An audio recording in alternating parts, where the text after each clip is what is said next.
શહેરમાં ઠેર ઠેર રસ્તાઓ પર ભારે ભરખમ મિક્સર મશીન ટ્રકો દોડતા દેખાતા હોય છે.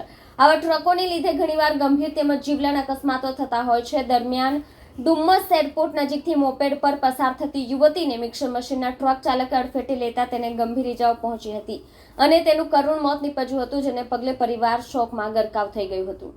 સૂત્રો પાસેથી મળતી માહિતી મુજબ ડુમ્મસ આસપાસ સ્ટ્રીટમાં 22 વર્ષીય યુક્તા જયેશભાઈ ભગત પરિવાર સાથે રહેતી હતી અને વેસુ ખાતે આવેલ કારની કંપનીના શોરૂમમાં નોકરી કરી પરિવારને આર્થિક રીતે મદદરૂપ થતી હતી. ગઈકાલે યુક્તા રોજની જેમ પોતાની મોપેડ પર નોકરીએ જવા નીકળી હતી. દરમિયાન ડુમ્મસ એરપોર્ટ કોવાડા 3 રસ્તા પાસેથી પસાર થતી હતી ત્યારે મિક્સર મશીનના ટ્રક ચાલકે યુક્તાની મોપેડને ટક્કર મારી અડફેટે લેતા તેને શરીરે ગંભીર ઈજા પહોંચી હતી, જેથી તેને સારવાર માટે 108 એમ્બ્યુલન્સ દ્વારા ખાનગી હોસ્પિટલમાં ખસેડવામાં આવી હતી, જ્યાં ફરજ પરના ડોક્ટરોએ તેને મૃત જાહેર કરી હતી. યુક્તાના મોતના સમાચાર સાંભળવા મળતા તેના પરિવારમાં શોક ફરી વળ્યું હતું. એટલું જ નહીં, હચમચાવી દેનારી આ ઘટનાના દ્રશ્યો સીસીટીવી કેમેરામાં કેદ થઈ ગયા હતા.